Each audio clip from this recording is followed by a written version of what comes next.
इसी मशीन की exercise number 1.4 है और इसका क्वेश्चन नंबर 4। चलिए इसको देखते हैं।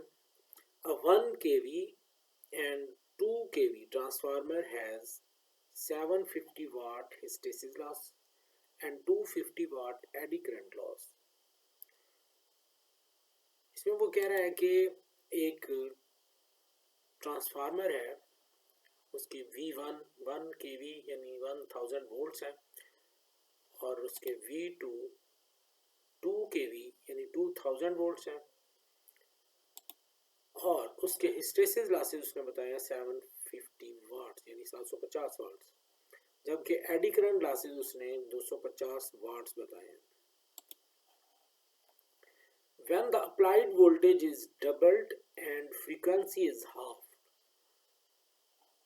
करें कि अगर इसके अप्लाइड वोल्टेज को डबल कर दिया जाए और इसकी फ्रीक्वेंसी को हाफ कर दिया जाए, फाइंड द न्यू लॉसेस। इसके न्यू लॉसेस जो है वो बताने हैं। यानी वोल्टेज इसके पहले 1000 है, V1 अब हो जाए V1 2000 वोल्ट्स, डबल हो जाए, और इसकी फ्रीक्वेंसी जो है वो पहले उसने बताई नहीं है, जो भी है उसको हम 1 फर्ज कर लें तो, और न्यू जो फ्रीक्वेंसी है उसको हम हाफ कर लें, तो तब हमें न्यू हिस्टेरेसिस लॉसेस और न्यू एडी करंट लॉसेस बताने। चलें इसको हल करते हैं जी। तो हिस्टेरेसिस लॉसेस बराबर होते हैं, इसकी मुसावात से पहले आप इस बात को समझ लें कि हिस्टेरेसिस लॉसेस जो है ये डायरेक्टली प्रोपोर्शनल होते हैं बी मैक्सिमम, और इसकी पावर होती है 1.6 इंटू एफ के, यानी बी मैक्सिमम और इसकी पावर 1.6 इसके डायरेक्टली प्रोपोर्शनल होते हैं हिस्टेरेसिस लॉसेस, और फ्रीक्वेंसी के भी डायरेक्टली प्रोपोर्शनल होते हैं। तो इसकी मुसावात हम इस तरह से बना सकते हैं कि P हम इसमें कांस्टेंट ले लेंगे, जो भी इसमें कांस्टेंट होते हैं तो ये मुसावात की फॉर्म में आ जाएगी B maximum raise to power 1.6 into F. इसी तरह से एडी करंट लॉसेस ये बराबर होते हैं, और पहले इसको देखें कि ये इनका रिलेशन क्या होता है मैक्सिमम फ्लक्स डेंसिटी और फ्रीक्वेंसी के साथ। एडी करंट लॉसेस जो है ये डायरेक्टली प्रोपोर्शनल होते हैं बी मैक्सिमम स्केयर के और फ्रीक्वेंसी के भी स्केयर के, ये डायरेक्टली प्रोपोर्शनल होते हैं। तो यहाँ पर Q जो है ये कांस्टेंट आ गया है इसमें जो भी है, तो अब इसको हमने मुसावात की शक्ल में लिख दिया है जी। फ्रॉम द रिलेशन E, अब EMF ट्रांसफार्मर की एक इक्वेशन होती है, EMF इक्वेशन हम उसको कहते हैं, वो क्या होती है E is equal to 4.44 B maximum into A n number of turns into F। तो यहाँ पर देखें तो यहाँ पर फ्लक्स डेंसिटी यानी maximum flux density directly proportional होती है EMF यानी वोल्ट्स के, और फ्रीक्वेंसी के इन्वर्सली प्रोपोर्शनल होती है। Putting this value of B maximum in flux density in the above equations we have, अब हम जो ऊपर ये दोनों इक्वेशंस हैं इसमें B maximum की अगर वैल्यू पुट करें यानी इनके रिलेशन को देखें तो ये मुसावात इस तरह से बनेंगी।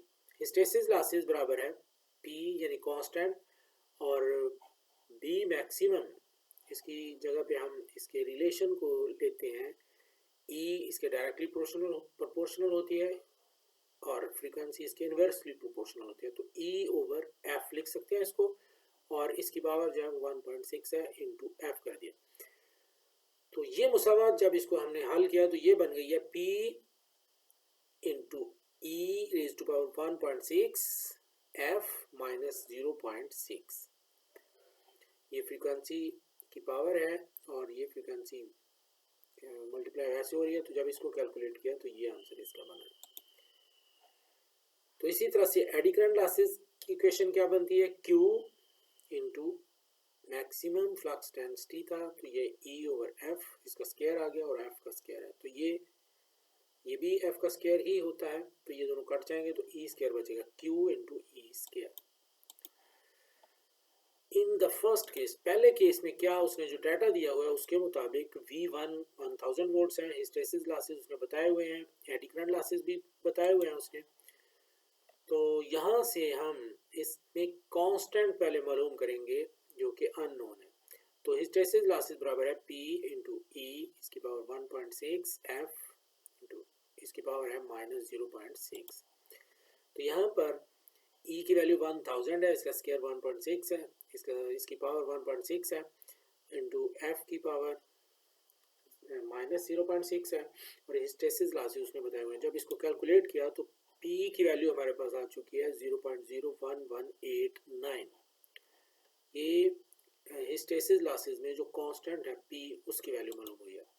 उसके बाद एडी करंट लॉसेस, इसको भी हम हल कर लेंगे। ये बराबर था Q इंटू ई स्केयर के। तो यहाँ पर एडी करंट लॉसेस 250 हैं और वोल्टेज 1000 है इसका स्केयर। तो Q की वैल्यू यहाँ से हमें मिली है 0.00025। ये दोनों कांस्टेंट आ गए। अब हम hence constant P and Q are known, यानी ये दोनों मालूम हो चुके हैं। Using them in the second case, दूसरे केस में हम इनको इस्तेमाल करेंगे। तो V1 अब 2000 है, जो उसने कंडीशन लगाई है कि ये डबल हो जाएंगे और फ्रीक्वेंसी हाफ हो जाएगी। P और Q की वैल्यू यहाँ पर हमने लिख ली है। तो उसी मुसावात को दोबारा लिखेंगे और इसमें वैल्यूज पुट कर देंगे। P की वैल्यू जो हमने मालूम की है और जो वोल्टेज बढ़ गए थे उसने कहा डबल कर लें, और फ्रीक्वेंसी जो है इसको 1 की बजाय हाफ कर लिया जाए। तो इसको जब हमने कैलकुलेट किया तो हिस्टैरिसीस लॉसेस हमारे पास आए हैं 3447.05 वाट्स। इसी तरह से अब हम एडी करंट लॉसेस मालूम करेंगे। ये Q इंटू ई स्केयर के बराबर था। Q कांस्टेंट, इसकी वैल्यू भी हमने पुट की और E को हमने लिख लिया यहाँ पर 2000 इसका स्केयर। तो एडी करंट लॉसेस हमारे पास आ चुके हैं 1000 वाट्स। तो यही दो उसने पूछे थे, हमने उसको बता दिया।